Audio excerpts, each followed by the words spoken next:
check in on Bill Belichick. It's not going well, Bob. No. As a matter of fact, there's a new report today. He's the coach at North Carolina now. Not for long. And this is from WRAL. I don't know. Some TV station out there, maybe? I'm guessing that is correct. Hard-hitting news there. Or perhaps it's RAW. I don't know. I doubt that's just from someone's basement. That does the sports raw. Parents and players are growing frustrated by nepotism, preferential treatment of transfers, and overall lack of culture in the program, calling it an unstructured mess and a complete disaster. I can't even imagine. Their 2 wins are over Charlotte and Richmond. Now, they are only 2-3. Yeah. But WRAL, or as we like to call it, RAW, revealed very few interesting notes about how poorly things are going behind the scenes, starting with parents feeling there is nepotism at play and inexperience on the coaching staff. Quote, "It all started at the top, and the boys are being affected," a parent of a current North Carolina player said, under the condition of anonymity, for fear of retaliation. "I don't fault the players. I fault the leadership that created this toxic environment. There's an There's an individualistic mindset. The boys are young, and they are feeding into it." End quote. Steve Belichick, the defensive coordinator of a unit that has surrendered 72 points in the last 2 weeks, in particular, is very bad with communication. A source says, quote, "He has not talked to or had a conversation with most of the guys on defense. They don't even have his number." End quote.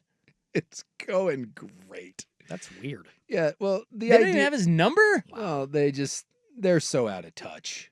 This whole thing was a disaster from the get-go. It continues. Belichick will say hi when he sees players in the building. His GM, Michael Lombardi, has been described by multiple sources as rude and nasty. Nobody likes him.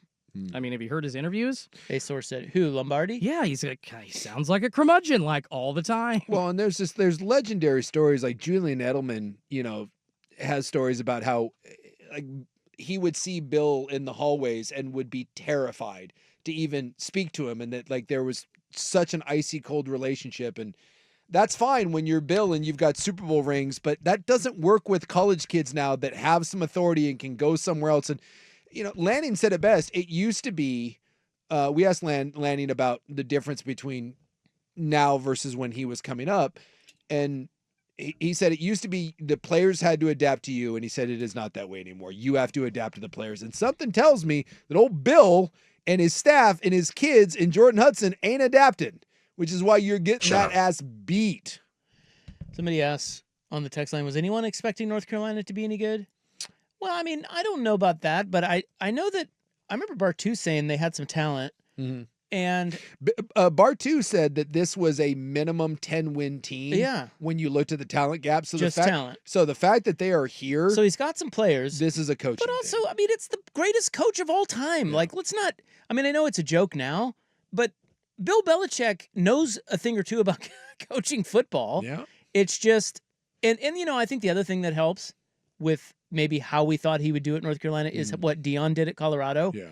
I think seeing that, and not that Deion has won, 90% of his games there. I'm just saying, like, he's done a pretty good job at Colorado considering what he was handed. North Carolina, Belichick was handed a much better team and better players. So, yes, I think there was a reasonable expectation. This might be kind of interesting with Belichick in North Carolina. And it's an unmitigated disaster. Yeah, because it's not just that they're losing, it's the way they're losing. I mean, they are getting run off the field by, TCU and South Florida. It was 48-14 and 34-9, and a Clemson team that was reeling that was on the verge of quitting beat you 38-10.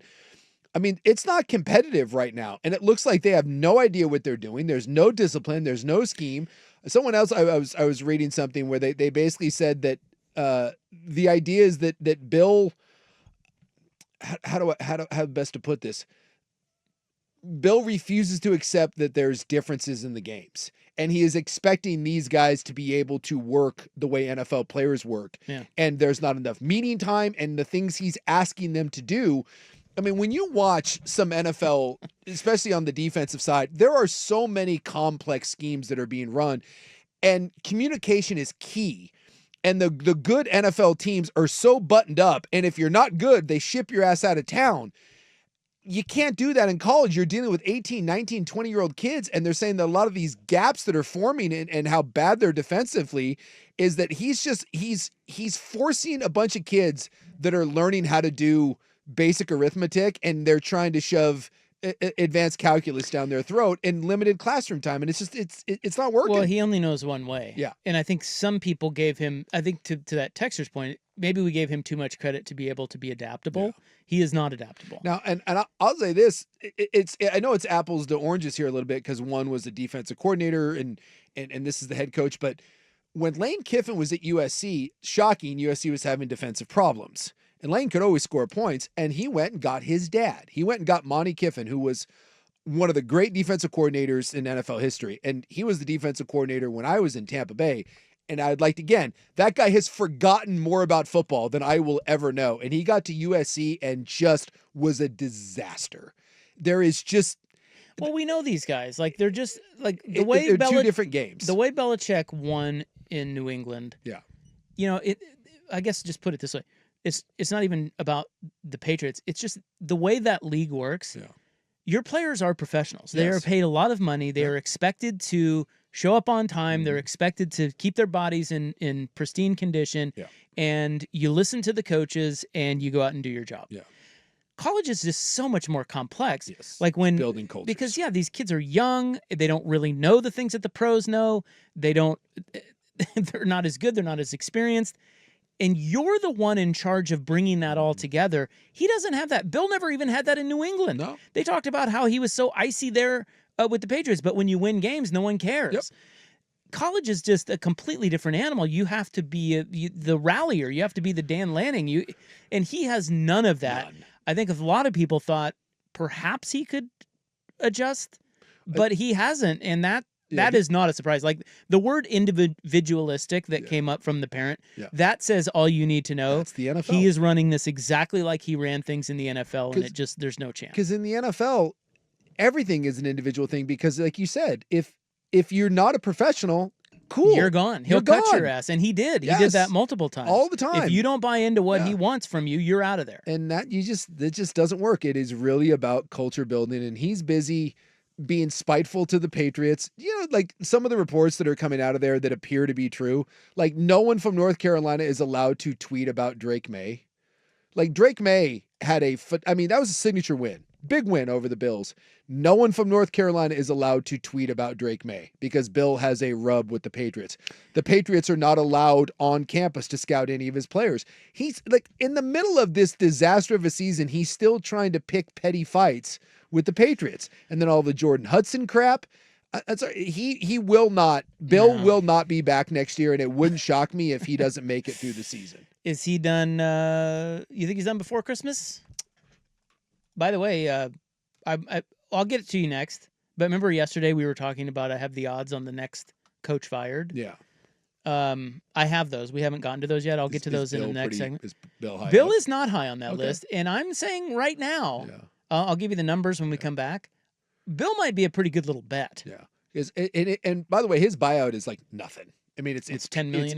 No, I think it's I guess that's after year one. Yeah, I think they still have to pay him. What? It's not much. Belichick? Yeah. No, I thought it was specifically actually after like June of this year, only $1 million. That's what I thought, but I'll look. I don't think it's much.